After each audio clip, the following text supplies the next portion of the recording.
Hello again from Fired Up. I'm your host for the show, Bob Irwin. We're broadcasting from Rigel Studios here in Las Vegas, Nevada. This show is about guns, related politics, and self-defense issues. Fired Up is on my website, Fired Up with Bob Irwin, as well as the American Guns and Glory Network, YouTube, and numerous other media. If your local internet provider doesn't carry Fired Up, ask them to do that. We'll help them through. A new show is posted every Thursday around 5 p.m. Pacific Time. Our audio feed is rebroadcast for radio listeners on Saturdays at noon on the Nevada Talk Network. You can check out KELY1230.com for a station in your part of Nevada. If you have questions or comments, send me an email to bob@firedupmail.com. That's bob@firedupmail.com, or leave a message on my office recorder, which is 702-257-1060. Again, that's 702-257-1060. If you don't leave contact information, I cannot call you back. A note on that, we've had a lot of telephone problems in the area where my office is. And if you have sent me an email or sent me a voicemail on my answering machine, you need to do it over again because a lot of them just disappeared over the last 4, 5, 6 days. So we've got it fixed now, I hope. So give me a call, leave a message, and I'll be sure then that the thing is working. There are several hundred defensive uses of firearms each week in the United States, rarely, truthfully, are fully covered by mainstream media. I always select a few for my listeners' education.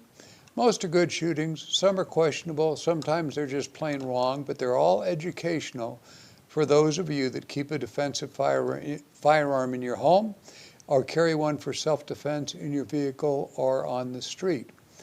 Individual incidents are generally adjudicated under local law. The advice given here may not apply in the area where you live. Advice from a local, gun-savvy defense attorney is always recommended.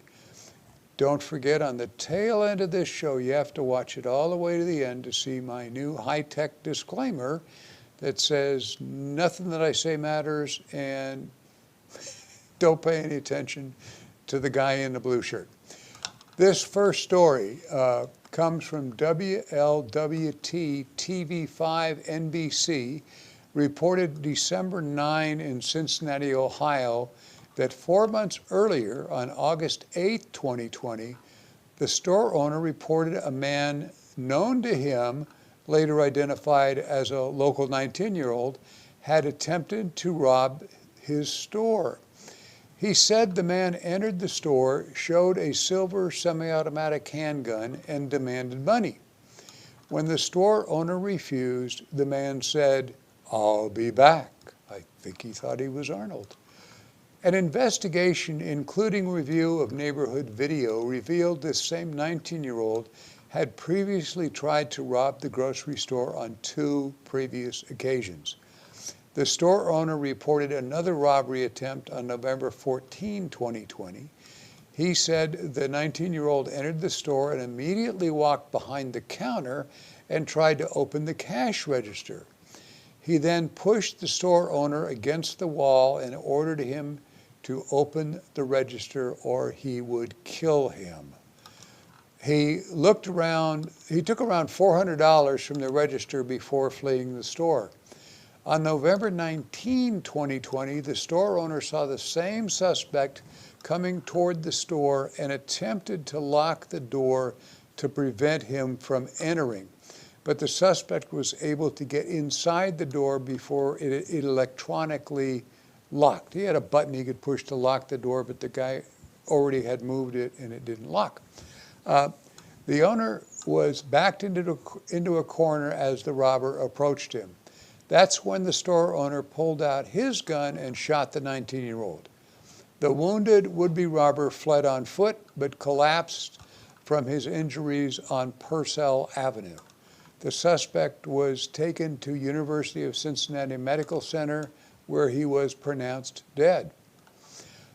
All the incidents have been tied to the same 19-year-old following an extensive investigation. Hamilton County prosecutor, his name's Joe Ditters, D-E-T-E-R-S, said this individual did not once, not twice, but 3 times rob the same store. The first time he pulled a gun and the second time he assaulted the store owner. We are thankful the owner was able to protect himself. That's nice to hear from the prosecutor. When a habitual armed robber threatens to kill you at gunpoint, it is clearly reasonable to save your own life by a suitable application of deadly force. Hopefully this incident will end with a quick no charges filed. Would be such a nice thing, as well as limiting any possibility of a civil lawsuit from the deceased's family. At this point, the attendant victim should have a criminal defense attorney on board to review the incident just in case one is actually needed. Always want to get an attorney right away so there's somebody on your side as a cushion between you and the investigation. Just a good idea. Now, story number 2 is from the Orlando Sentinel. A journalist named David Harris reported December 10, 2020 in Orlando, Florida. According to the Castleberry police, just after 8:30 in the morning, a local woman and boyfriend were having an argument. At some point, he pinned her against the bed and put a gun to her head before trying to suffocate and grabbed a gun from the bottom shelf of the nightstand. When she ran outside, the boyfriend followed her and shot her in the left forearm with his gun. The woman fired several shots in return, hitting him in the chest. She then went to a neighbor's house. A male resident at that house called 911. On the 911 recording, the caller said she's screaming that he could be dead because she shot him at close range. I heard a lot of shots. Oh my God, she's losing her mind over there. With officers on the way, the woman ran back into the house and tried to stop her boyfriend's bleeding.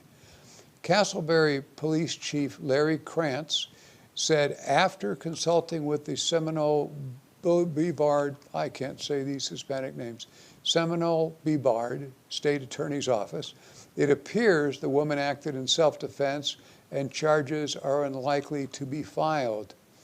He added, this case was investigated with the support of the State Attorney's Office, and while there remain a few details to review, we do not believe the outcome will change based on the evidence they have so far. Comments on this, another perfect incident using deadly force in self-defense. First, the victim attempts to escape. Then she sees to it that 911 is called. After that, she returns to the scene to try and stop the perp from dying by applying medical aid. Self-defense cases don't get any better than this. The only thing that could muck it up is talking to friends and neighbors about the incident, or even worse, speaking to the media. Any comment like, I'm really sorry this happened, can be taken out of context as an admission of wrongdoing. If this was you, of course you are sorry it happened. It really messed up your life. Just keep those comments to yourself. Don't talk to neighbors, friends, and media. Always, if you're involved in one of these incidents, dummy up. We're going to break here for a commercial on my book that's available on Amazon.com, and I'll be back in just a few minutes.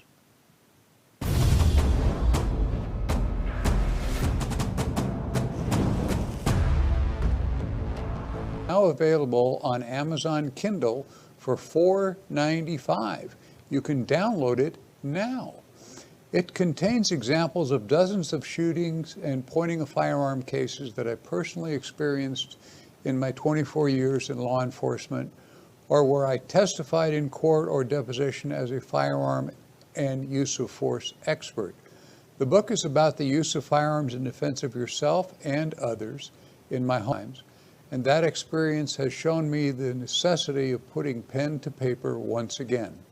Nevada state law as printed can be misleading as it is written in legal jargon, what I usually call lawyer speak. These statutes are also bent or even broken by the courts in their everyday decisions that we generally call case law. Those are rulings that say this or that statute does not apply in a particular incident and similar cases. That causes the law you are depending on when you make a decision to use your firearm only partially or not apply at all to your actions. Relevant Nevada statute numbers are included here and there, so readers may look up current wording on the Nevada State website. Teaching firearms in 28 law enforcement academies, including cadets from 26 different Nevada agencies, personally instructing over 30,000 concealed firearm permit students and 20,000 private security officers, I've discovered a lot of commonalities in deadly force incidents. Less than 100 pages, this book offers advice that can save lives and costs of expensive defense lawyers to reduce your losses in the inevitable civil lawsuits that follow these incidents. Get a copy, learn how to avoid, prepare for, and react to life-threatening situations.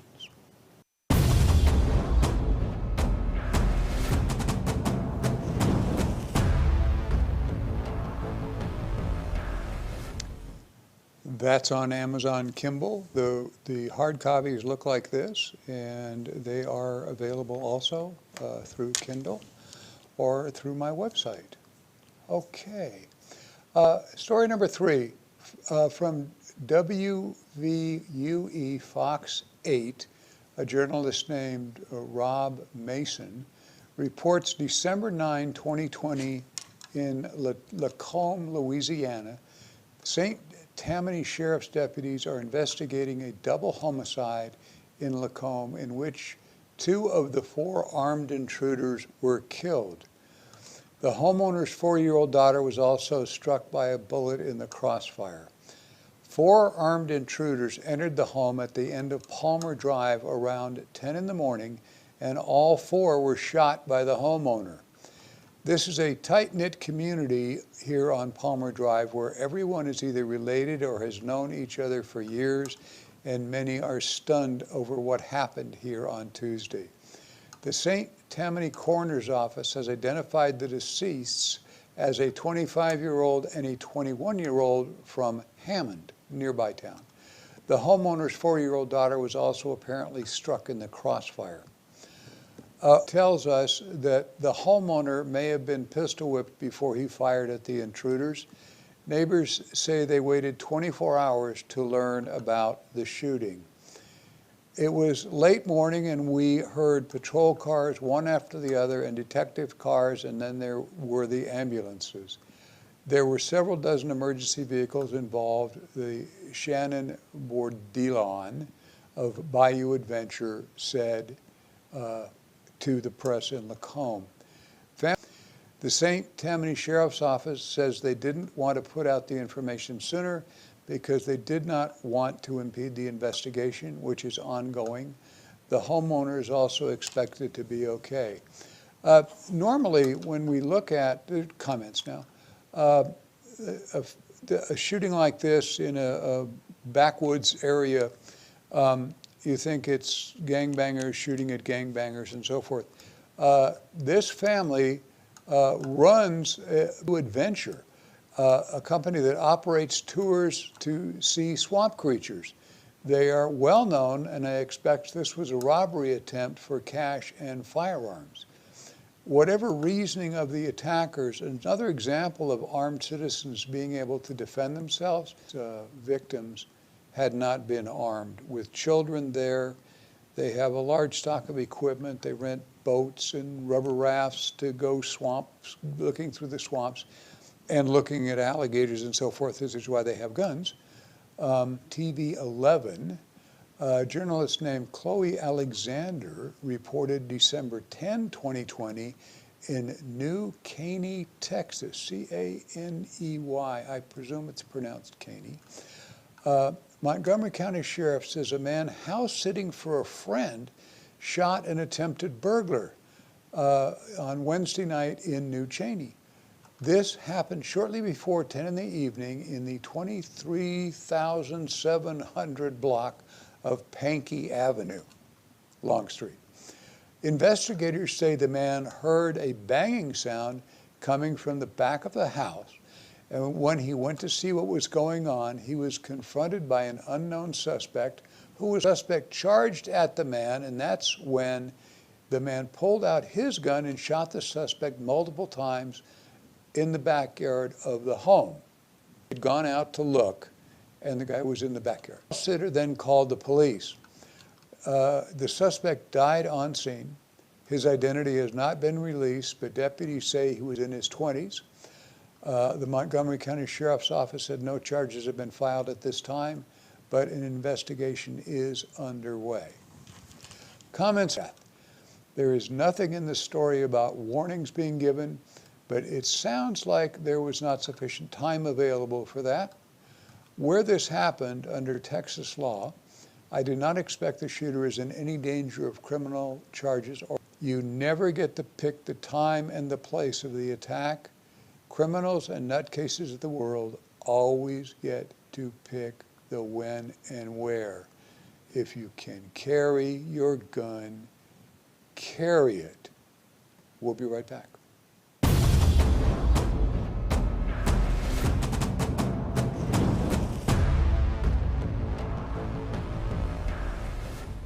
Freestyle Martial Arts, located at Jones and Russell here in Las Vegas. You can reach them at 702-551-9009.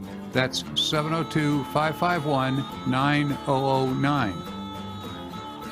CCS Gunsmithing.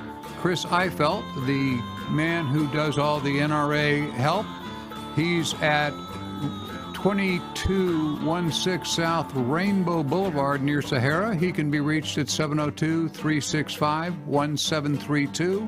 Once again, 702-365-1732. Jerry Creed, a trust attorney. If you have a firearms trust or need one, this is your guy. You can reach Jerry 806-7777. That is 702-806-7777. CCW Maggie is found all over the internet. You can reach her by phone at 702-375-5900. That's 702-375-5900. All sorts of firearms training, ladies only classes. She is the best of the best. Call CCW Maggie.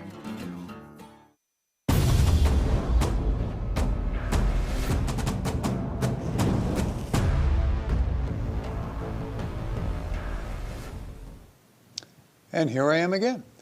Story number 5. Fox 29 in Philadelphia reports December 12, 2020 in Nicetown, Pennsylvania. Officials say two friends stopped at a gas station at the corner of West Hunting Park Avenue and North Broad Street on Saturday just after 10:30 in the evening. One of the two friends went into the convenience store while the other remained outside. It was then, authorities say, two male would-be carjackers pulled up in a dark SUV and attempted their apparently pre-planned carjacking. The friend who had gone into the store came outside, saw reportedly was said to be a license to carry a gun. The investigation is still ongoing. Tips can be submitted by calling 215-686-TIPS, T-I-P-S, that is 215-686-8477, or texting PPD-TIP, that is 773847. Tips can also be submitted anonymously online. All tips are confidential. This is going to get complicated. Comments here. The carjacker leaves his wounded partner in the parking lot and drives away. Okay, there seems justified in trying to protect the second friend who was in danger of serious injury or death. An armed carjacking is certainly a violent crime, indicating an armed response, as the carjackers were obviously armed. The issue in question is the defending friend fired first. The escaping carjacker, when captured, may have a self-defense claim in that he appears to have fired back at someone who was shooting at him. The carjacker apparently did not hit anyone, although he certainly endangered people in the area. These are extremely difficult cases. If you fire preemptively at your opponent, and it turns out then he claims self-defense, it's all in the timing. Our last story today, we're going to have some further information on who fired first and whatever and how those cases work. So be sure you watch this all to the end if you are caring to watch the show, as we say. Story number 6. The Baltimore Sun, a journalist named McKenna Oxenden, reports December 14, 2020, Baltimore County Police spokesman Jennifer Peach said on Sunday that officers were called to the Golden Ring Shopping Center at 6420 Petrie Way Road in Roseville, the Roseville area, just after 5:20 in the afternoon, responding to a report of a shooting. When police arrived, they found a male subject suffering from a gunshot wound in the upper body. That subject, a resident of the 5300 block of King Arthur. Police said the deceased subject arranged a meeting in the parking lot with a man he found on a popular app selling an expensive pair of shoes. During the transaction, he attempted to rob the seller. The seller pulled a handgun, shot once, called 911, and remained at the scene. Responding officers located the buyer lying in the parking lot with a gunshot wound. They recovered a loaded handgun from him before he was transported to the hospital. Police say in a news release, investigators interviewed the seller, who is cooperating with the investigation. Once detectives from the Baltimore County Police Homicide Unit have concluded their investigation, the case will be reviewed by the Baltimore County State's Attorney's Office. All the businesses in the shopping center were able to stay open while police investigated, since the shooting was in the parking lot away from the storefronts. Officer Peach said the shooting took her a little by surprise because normally the department advises people to exchange something after buying it online or meeting for the first time to do it in a well-lit public area. This is disturbing for us as a police department, she says, and for people around here because it's in the holidays. This is a very busy shopping center. This is the type of area we would normally tell people to go to if they're meeting someone for buying something online. Bad guys show up everywhere. Same kind of comment about always carry a gun. Comments here. This type of robbery or attempted robbery in this case never ends. Almost every jurisdiction in the country now provides a safe area, usually a police station front parking lot. If I recall correctly, our North Las Vegas Police Department here was one of the first in the nation to do this. Shopping online with private buyers or sellers and then meeting them in person other than at a police station in daylight is extremely dangerous. The reward of saving a few bucks is not worth the risk of getting beaten up, shot, or killed. Don't do this. If someone's trying to sell something online that's a particularly good price and he wants you to go to some dark alley to meet him, don't go. We're going to break here from another word from a few of our friends and associates. I'll be right back with a new segment, this week's training tip.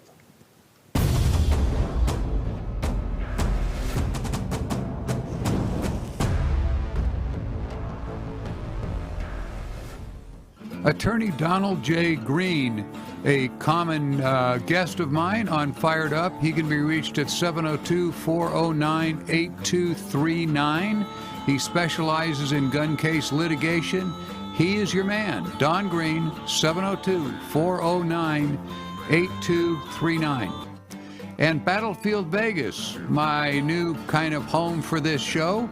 They're on Circus Circus Drive, directly behind the Circus Circus Hotel and Casino.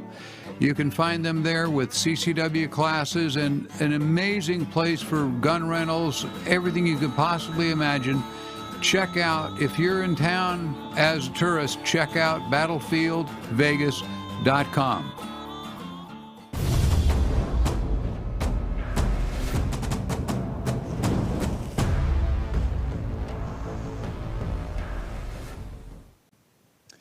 This week's training tip. When police, security, or private citizens give an order to show me your hands, they may get the same movement from a compliant person as from someone trying to kill them. That leaves no time to identify or respond to the threat.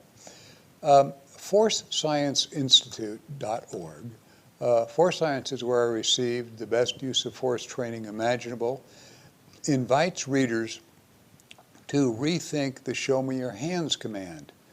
We know that hands kill and that we should watch the opponent's hands. Those are well-founded concepts that are taught in all police situations. You see it on TV all the time, show me your hands, show me your hands. The irony is, in order to show me your hands may invite the same movement from a compliant opponent as it does from an assaultive one. Meaning compliance can look like pre-assault behavior and pre-assault behavior can look like compliance. An alternative might be freeze, do not move. Commands must be loud and delivered with deep. In deadly force encounters, we know that action beats reaction. He who starts first usually wins. This is because it takes time to perceive an opponent's movement, identify a weapon, interpret his actions, decide on a response, and then execute that response.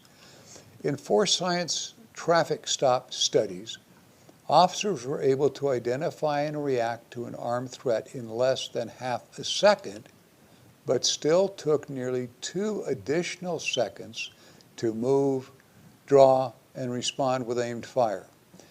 Compare this to the suspects from the previous research who were able to pull a concealed weapon and fire in an average of 1/4 of a second.